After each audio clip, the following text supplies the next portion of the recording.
Welcome students in the science class. मैं आपका science का टीचर साहिल साहू, है ना। और फर्स्ट चैप्टर हम कवर कर चुके हैं, न्यूट्रिशन इन प्लांट्स, और उसकी क्वेश्चन आंसर की पीडीएफ भी मैं आपको भेज चुका हूँ और चैप्टर भी हमारा पूरा कंप्लीट हो चुका है। ठीक है, सेकंड चैप्टर हमें पढ़ना है न्यूट्रिशन इन एनिमल्स। अभी तक हमने न्यूट्रिशन इन प्लांट्स देखा, अब सेकंड में हम एनिमल्स में देखेंगे। प्लांट्स में हमने वही देखा कि न्यूट्रिशन कैसे होता है, ऑटोट्रॉपिक और हेटेरोट्रॉपिक देखे थे, है ना। ऑटोट्रॉपिक में हमने देखा था कि प्लांट्स अपना खाना खुद बनाते हैं फोटोसिंथेसिस से, और हेटेरोट्रॉपिक जो कि दूसरों के ऊपर डिपेंड रहते हैं, है ना, जो कि इंसेक्ट वगैरह खाते हैं और डेड मटेरियल्स वगैरह जो मैंने बताया था उनको, मरे हुए को खा के अपना जीवन चलाते हैं, ना, या फिर जिंदा रहते हैं। अब हम देखते हैं न्यूट्रिशन इन एनिमल्स के, एनिमल्स में न्यूट्रिशन कैसे होता है, यानी कि जो हम हैं एनिमल्स, यानी कि उसमें ही हम आ जाते हैं, इंसान भी आ जाते हैं। तो हम लोगों को न्यूट्रिशन यानी कि पोषक तत्व कैसे मिलते हैं, एनर्जी कैसे मिलती है, ये सब चीज़ हम पढ़ेंगे। तो इस चैप्टर में बेसिकली हमें देखना है कि एनिमल्स में कितने मोड्स होते हैं न्यूट्रिशन के, है ना, कौन कौन से मोड्स होते हैं। जैसे कि प्लांट्स में हमने देखा एक ऑटोट्रॉपिक और एक हेटेरोट्रॉपिक होता है, ऐसे ही एनिमल्स में कौन कौन से होते हैं वो देखना है।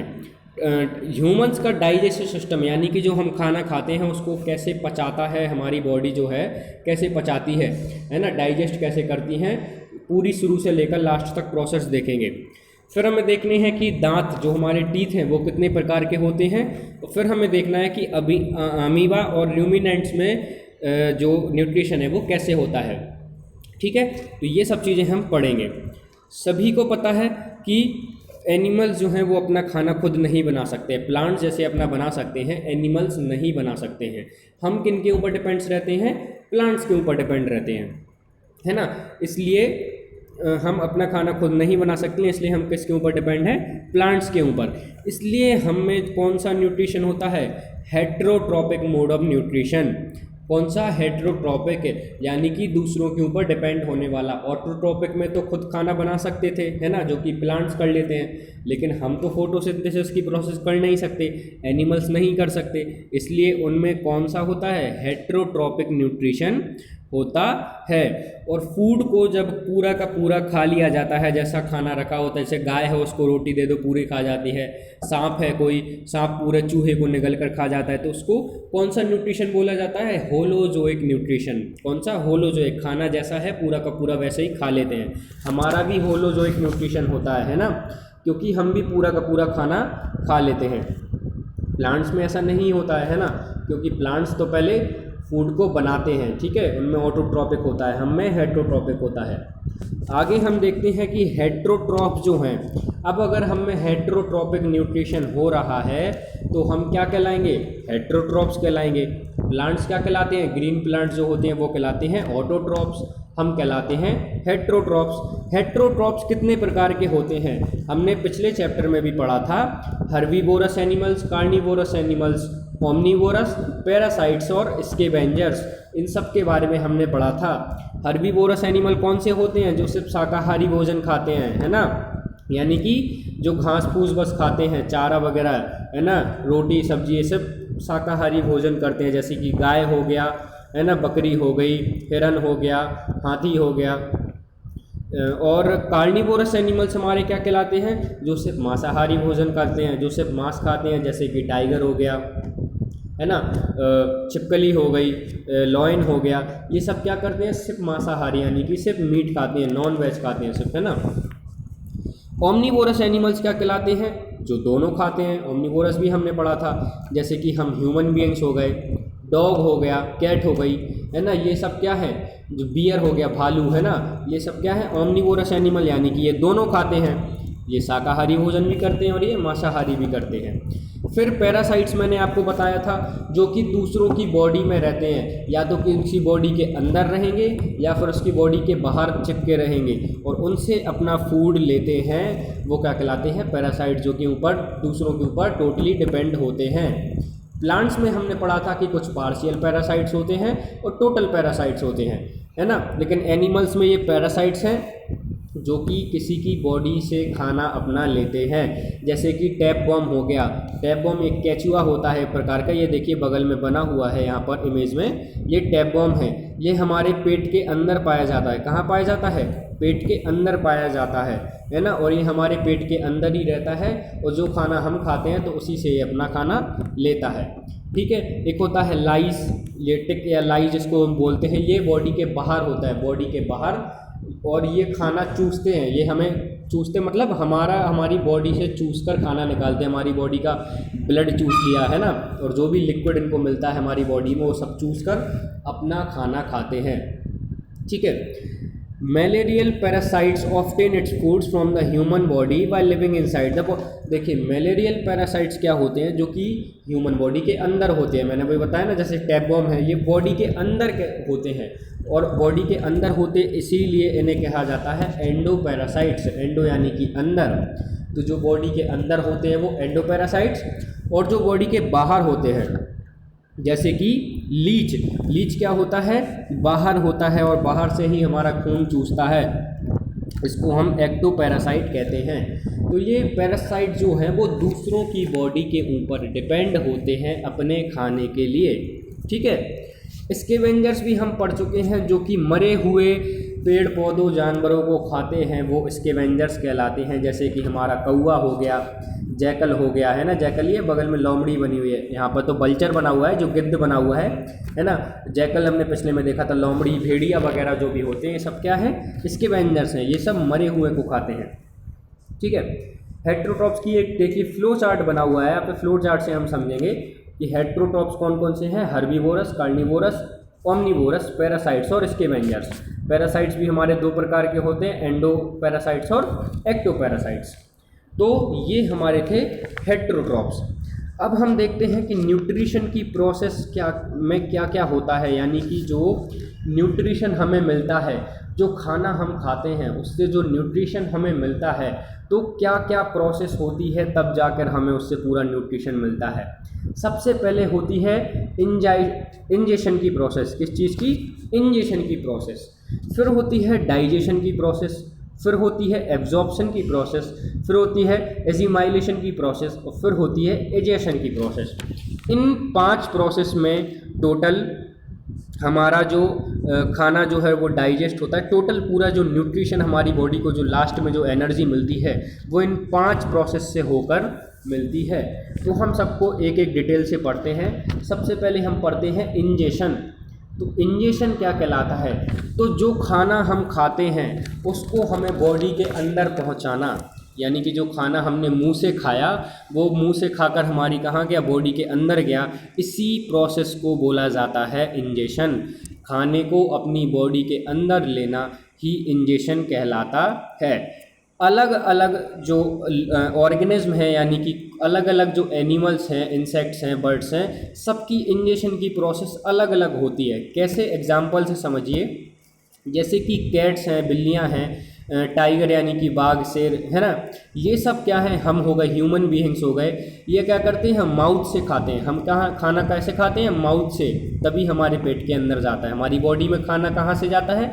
हमारे मुंह से। मुंह से खाते हैं तो खाना अंदर जाता है। लेकिन मधुमक्खी हो गई, हमिंग बर्ड होती है, क्या होती है? हमिंग बर्ड बहुत ज़्यादा छोटी रहती है। ये क्या करती हैं? ये फूल से चूसती हैं, जूस चूसती हैं, है ना। आपने देखा होगा मधुमक्खियाँ शहद को चूसती हैं, है ना, जो जूस है उसको चूसती हैं, नेक्टर को चूसती हैं फूल में से।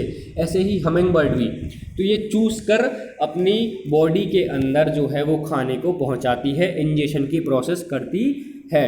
हम लोग मुंह से खाते हैं और ये लोग चूस कर खाते हैं, है ना। सांप जो है वो सीधा का सीधा निगल जाता है, चबाने वगैरह का काम उसका कुछ है ही नहीं है, क्योंकि उसके दांत ही नहीं है। तो क्या करता है? सांप सीधा अपने शिकार को निकल लेता है, अंदर पूरा का पूरा निगल जाता है। ठीक है। कुछ पानी में रहने वाले जो एनिमल्स होते हैं, कुछ पानी में रहने वाले जो ऑर्गेनिज्म होते हैं, वो अपने आसपास की तैर रही चीज़ों को, जो आसपास छोटे मोटे कीड़े मकोड़े या जो भी कुछ तैर रहा होता है, उसी को खा लेते हैं। तो सब में कहने का मतलब यही है कि सब में इंजेशन की प्रोसेस अलग अलग होती है। और इंजेशन की प्रोसेस यानी कि खाने को अपनी बॉडी के अंदर लेना। ठीक है। अगली होती है डाइजेशन की प्रोसेस। अब खाने को हमने अंदर तो ले लिया, अब उसको पचाने का काम भी तो करना है। जैसे कि हमने रोटी खाई, रोटी को हमने तोड़ा, हमने खाया, चबाकर खाया, तो रोटी ही पहले तो अंदर गई, सीधा फूड पाइप से सीधा रोटी कहाँ गई, पेट में गई। तो क्या वही रोटी पूरे शरीर में, पूरी हमारी बॉडी में वही रोटी के टुकड़े जाएंगे क्या? नहीं जाएंगे, है ना। रोटी के टुकड़े नहीं जाएंगे। सब्जी जो हमने खाई है आलू की या कुछ की भी, बैगन की, तो वो पूरी बैगन की सब्जी हमारी शरीर में पूरे में नहीं जाएगी, है ना। उसको पहले डाइजेस्ट होना पड़ेगा, पहले वो पचेगी, है ना। उसको पचाता है हमारी बॉडी, उसको पहले पचाती है, ठीक है। तो अब जैसे ये रोटी है, ये देखिए हमने रोटी है, रोटी का टुकड़ा हमने जो है वो खाया, हमारी बॉडी के अंदर गया, ये हमारे पेट में यहाँ पर है, रोटी है, ठीक है। ये हमारी बॉडी है, ये हमारे पेट में मान लीजिए रोटी है, ठीक है। अब ये रोटी क्या है, ऐसी तो पूरी बॉडी में जाएगी नहीं एनर्जी देने। ये क्या होगा, बड़ी सी रोटी का जो टुकड़ा है वो छोटे छोटे फॉर्म में टूटेगा, छोटे छोटे सॉल्युबल फॉर्म में। सॉल्युबल फॉर्म यानी कि ये अच्छे से घुल जाए, है ना। ये अच्छे से क्या हो जाए, घुल जाए। ये ग्लूकोज में कन्वर्ट होगा, किस चीज़ में, ग्लूकोज में, यानी कि लिक्विड फॉर्म में कन्वर्ट होगा। फिर वो लिक्विड फॉर्म जो है वो पूरी बॉडी में जाएगा, एनर्जी देने के लिए लिक्विड फॉर्म में जाएगा, यानी कि न्यूट्रिएंट्स बन जाएंगे फिर, है ना। रोटी ही पूरे शरीर में नहीं जाएगी, सब्जी जो आपने खाई है वो पूरे शरीर में नहीं जाएगी कि सब्जी ही आपके पैर तक चली गई, सर तक चली गई, हाथ तक चली गई। उसको पहले अपनी बॉडी पचाएगी, उसको ग्लूकोज के फॉर्म में बनाएगी, उसमें से न्यूट्रिएंट्स निकालेगी, वो न्यूट्रिएंट्स निकाल कर फिर बॉडी जो है वो अलग अलग जगह पर पहुंचेगी वो, ठीक है। जो हमारा खाना है वो पहुंचेगा। आगे देखिए,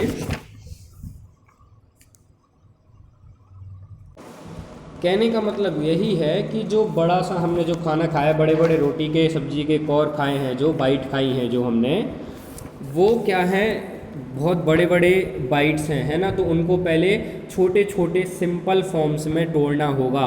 तो वही काम जो है वो डाइजेशन की प्रोसेस कहलाती है। छोटे बड़े बड़े फूड के फॉर्म को छोटे छोटे सॉल्युबल फॉर्म्स में तोड़ना, ताकि हमारी बॉडी उसको एब्जॉर्ब कर सके, ले सके, ग्रहण कर सके।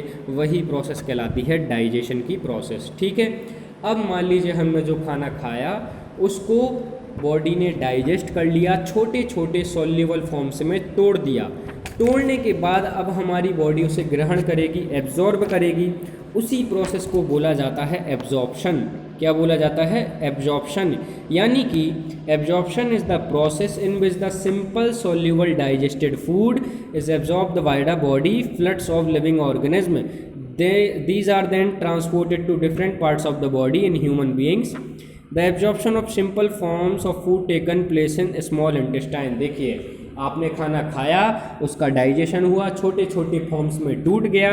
अब उसको ग्रहण करेगी हमारी बॉडी, उसको एब्जॉर्ब करेगी, उसमें से न्यूट्रिएंट्स को निकालेगी। उसमें से क्या करेगी, न्यूट्रिएंट्स को, ज़रूरी सामान को निकालेगी, है ना, जो जो हमारी बॉडी के लिए ज़रूरी होता है।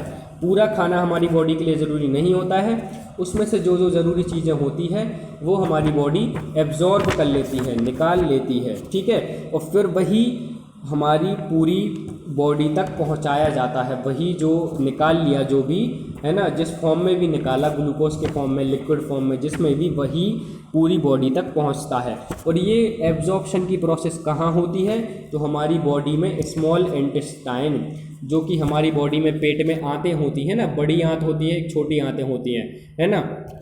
तो छोटी आंत में यानी कि स्मॉल इंटेस्टाइन में ये एब्जॉर्प्शन की प्रोसेस होती है, ठीक है। अब यहाँ से जो ज़रूरी चीज़ें निकाल ली गई, जो कि हमें ज़रूरी हैं, वो स्मॉल इंटेस्टाइन में निकल गई। फिर जो भी वेस्ट चीज़ें हैं जो कि हमारी बॉडी को ज़रूरत नहीं है, उसे लार्ज इंटेस्टाइन में पहुंचा दिया जाता है। हमारी बॉडी उसे लार्ज इंटेस्टाइन में पहुंचा देती है। तो अभी तक हमने क्या समझा कि पहले कि इंजेक्शन की प्रोसेस से हमने फूड को अंदर लिया माउथ के द्वारा, फिर वो पेट में आया, पेट में आने के बाद हुई डाइजेशन की प्रोसेस, यानी कि वो बड़े फूड को हमने छोटे छोटे सॉल्युबल फॉर्म में, घुलने के फॉर्म में, है ना, जो घुल जाए। वो रोटी तो घुलेगी नहीं, पहले रोटी को छोटे छोटे टुकड़ों में टूटना होगा और फिर वो हमारी बॉडी में घुलेगी। वो घुल गई, उसके बाद उसमें से जो ज़रूरी न्यूट्रिएंट्स है वो एब्जॉर्ब किए हमारी बॉडी में, फिर उसको पूरी बॉडी तक पहुंचाया जाएगा। तो वही प्रोसेस हम आगे देखते हैं। अगली प्रोसेस है हमारी assimilation. Assimilation is the process in which the soluble food substance absorbed by the body fluids are carried to different parts of the body to be consumed for energy, growth and repair।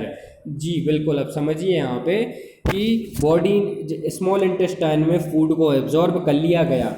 अब इस absorb food को body के अलग अलग हिस्सों तक पहुंचाना है, हाथ पैर है ना, नाक मुंह हर जगह पहुंचाना है इस फूड को।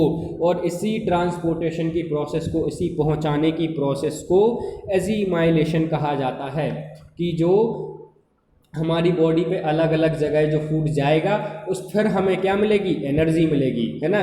तो यही एनर्जी जो बनने की प्रोसेस है, फूड जो हमने लिया एब्जॉर्ब हुआ और फिर वो अलग अलग पार्ट्स तक गया, उससे हमें मिली, क्या मिली, एनर्जी मिली, उसी से हमारी हुई ग्रोथ हुई। तो यही प्रोसेस क्या कहलाती है, एजिमाइलेशन। यानी कि सामान आप लाए, कमरे में रखा, है ना, उसमें से ज़रूरी सामान निकाल लिया, अब जो भी ज़रूरी सामान है वो आपको किस किस को पहुंचाना है, तो जो पहुंचाने की प्रोसेस है वही क्या कहलाएगी, एजिमाइलेशन। लास्ट प्रोसेस जो हमारी दी हुई है वो दी हुई है एजेशन। क्या दी हुई है, egestion. Egestion is the process in which the undigested and unabsorbed food is thrown out from the body. यानी कि मैंने वही बताया आपको कि जो भी फूड आपने लिया है ना, जो ज़रूरी चीज़ें थी हमारी बॉडी ने एब्जॉर्ब कर ली, ज़रूरी चीज़ें पूरे बॉडी के पार्ट्स में पहुंचा दी, हर जगह पहुंचा दी गई। अब कुछ वेस्ट मटेरियल भी बचेगा, सब कुछ तो हम लेंगे नहीं, हमारे खाने से हर चीज़ ज़रूरी नहीं होती है। कुछ जो वेस्ट बच जाएगा उसको लार्ज इंटेस्टाइन में पहुंचा दिया जाएगा और वहाँ से वो हम बाहर निकाल देते हैं, हम उसको बाहर निकाल देते हैं। उसी प्रोसेस को क्या बोला जाता है, एजेशन की प्रोसेस। जो भी वेस्ट मटेरियल है उसको हम बाहर निकाल देते हैं, सभी लोग निकालते हैं, तो उसी प्रोसेस को बोला जाता है एजेशन। ठीक है, चलिए आगे हम देखते हैं अमीबा में न्यूट्रिशन कैसे होता है। अमीबा भी एक ऑर्गेनिज्म है, एक यूनिसेल्युलर ऑर्गेनिज्म है। यूनिसेल्युलर यानी कि एक ही सेल हो, जिसमें एक सिंगल सेल हो।